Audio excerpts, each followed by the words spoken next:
Hello student, এলবিডিও study চ্যানেলের পক্ষ থেকে সবাইকে স্বাগত জানাই। আজকের ভিডিওর মাধ্যমে চতুর্থ শ্রেণী আমাদের পরিবেশ বিজ্ঞান নিয়ে 2026-এ প্রথম পর্যায়ক্রমিক মূল্যায়নপত্র একটা সাজেশন প্রশ্নপত্র কেমন ধরনের প্রশ্ন আসতে পারে তারই কিছু সম্ভাব্য নমুনা এই ভিডিওতে সম্পূর্ণ উত্তর সহ বিস্তারিত আলোচনা করার চেষ্টা করব। চতুর্থ শ্রেণী অন্য বিষয়ের উপরে ইতিমধ্যে আমি অলরেডি সাজেশন প্রশ্ন আপলোড করেছি। এছাড়াও অন্য ক্লাসেরও সাজেশন দেওয়া হয়েছে। যারা এখনো পর্যন্ত দেখোনি এই ভিডিওতে গিয়ে প্লেলিস্টে চেক আউট করে নেবে। যে সমস্ত চতুর্থ শ্রেণীর ছাত্রছাত্রী রয়েছে তোমরা বছরের শুরু থেকে বই পড়ার মাঝে মাঝে এই প্রশ্ন প্যাটার্নগুলো সলভ করলে তোমরা নিজেরাই বুঝতে পারবে প্রথম পরীক্ষার জন্য কোন কোন প্রশ্নগুলো আসার মতো বা ইম্পর্টেন্ট। আমি চতুর্থ শ্রেণী কয়েকটা কোশ্চেন পেপার সলভ করতে থাকবো। প্রত্যেকটা তোমরা ফলো করলে প্রত্যেকটা স্কুল থেকে কমন পেয়ে যাবে। এখানে 20 নম্বর এবং সময় 40 মিনিটে। একের দাগে সঠিক উত্তরটির ওপরে টিক চিহ্ন দাও, হাফ নাম্বার করে 6টির জন্য 3 নাম্বার। একের কতে রয়েছে বাতাস থেকে অক্সিজেন নেওয়াটা হলো নিঃশ্বাস না প্রশ্বাস, উত্তর হবে প্রশ্বাস। ক্ষতে উদ্ভিদের তৈরি খাদ্যে জমা থাকে সূর্যের শক্তি না বিদ্যুৎ শক্তি না বায়ু শক্তি, হবে সূর্য শক্তি। গতে খাদ্যনালীর শেষে থলির মতো অংশকে বলে পাকস্থলীর যকৃত না অস্ত্র, উত্তর হবে পাকস্থলী। ঘতে ভারতের বিপুল প্রাণী হলো পালিদ্বীপের বাঘ না একশৃঙ্গা গন্ডার না গোলাপি মাথার হাঁস, উত্তর হবে গোলাপি মাথা হাঁস। উমতে পাহাড়ি অঞ্চলে দেখা যায় জলপাই পাইন না বট গাছ, পাহাড়ি অঞ্চলে পাইন গাছ দেখা যায়।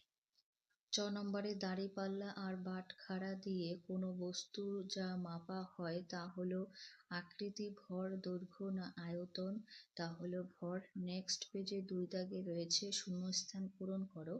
1 নাম্বার করে 3টির জন্য 3 নাম্বার থাকবে। 2 কতে লালা রস বেরোয় লালা গ্রন্থি থেকে। নাম্বার খতে ড্যাশ ভারত মহাসাগরের বুকে একটি ছোট দ্বীপ, হবে মরিশাস। গতে কাজ করার জন্য কিসের প্রয়োজন হয়, শক্তির প্রয়োজন হয়। 3 নম্বরে ক স্তম্ভের সাথে খ স্তম্ভ মেলাবে। এখানে হাফ নাম্বার করে 4টির জন্য 2 নাম্বার থাকবে। ক স্তম্ভ এবং খ স্তম্ভ। ক স্তম্ভেতে রয়েছে অমেরুদণ্ডী প্রাণী কাকে বলা হয়, কেঁচোকে, অর্থাৎ মেরুদণ্ড থাকে না, কেঁচোয় থাকে না মেরুদণ্ড।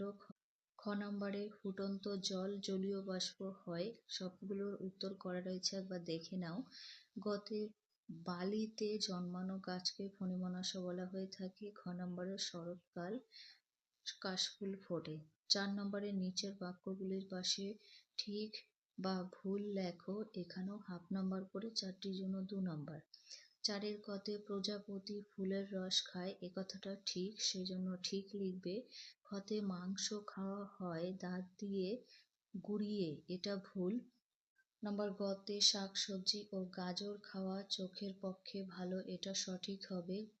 ঘতে লবণ কর না দেওয়ার জন্য ডাক দিয়েছিলেন রবীন্দ্রনাথ ঠাকুর, এটা সম্পূর্ণ ভুল হবে। এটা গান্ধীজি যদি থাকতো সেক্ষেত্রে সঠিক হতো। 5 নম্বরে নিচের প্রশ্নগুলির উত্তর দাও। এখানে 4টির জন্য 4 নাম্বার, প্রত্যেকটির জন্য 1 নাম্বার করে রয়েছে। 4 কতে সুষম আহার কাকে বলে, উত্তরটা দেখে নাও। আমি দুটো লিখেছি, যেটা তোমাদের সুবিধা হবে সেটাই মুখস্থ করে নেবে। প্রতিদিন সব ধরনের খাবার মিলিয়ে মিশিয়ে খাওয়ার একটি পরিকল্পনা করা হয় যাতে শরীরের শক্তির চাহিদা মেটে, রোগ প্রতিরোধ হয়। এই পরিকল্পনা অনুযায়ী খাওয়াকে সুষম আহার বলে। আরেকটা উদাহরণ দিয়ে উত্তরটা রয়েছে, যেসব খাদ্যে মানব দেহের প্রয়োজনীয় সব খাদ্য উপাদান থাকে তাকে সুষম খাদ্য বলে, যেমন ডিম আর দুধ। এখানে যাতে হয়েছে হবে খাদ্যে, ঠিক করে নেবে। খতে পদার্থ কাকে বলে, বস্তু যা দিয়ে তৈরি তাকে পদার্থ বলা হয়। গতে দাঁতের যত্ন কিভাবে নিতে হবে, উত্তর দিনে 2 বার দাঁত মাজতে হবে। 2 টক জাতীয় ফল খেতে হবে। 3 উপর নিচ করে দাঁত মাজতে হবে এবং 4 রাতে খাওয়ার পর আমাদের ব্রাশ করার অভ্যাস গড়ে তুলতে হবে। এখানে আঁশ হয়েছে, হবে ব্রাশ। একটু মিস্টেক আছে টাইপিং করতে গেলে, তখন সঠিক করলে ভুল হয়ে যায়। নাম্বার ঘতে সজারুর গায়ে কাঁটা থাকে কেন?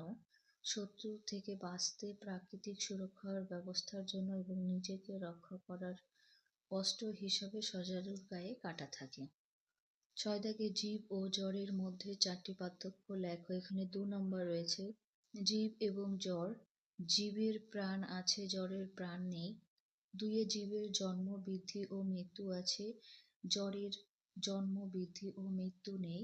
৩ এ জীবের চলন ও গমন দেখা যায়, জড়ের চলন ও গমন দেখা যায় না। ৪ নম্বরে জীবের নির্দিষ্ট আকার ও আয়তন আছে, জড়ের নির্দিষ্ট আকার ও আয়তন নেই। নেক্সট দেখে নেব।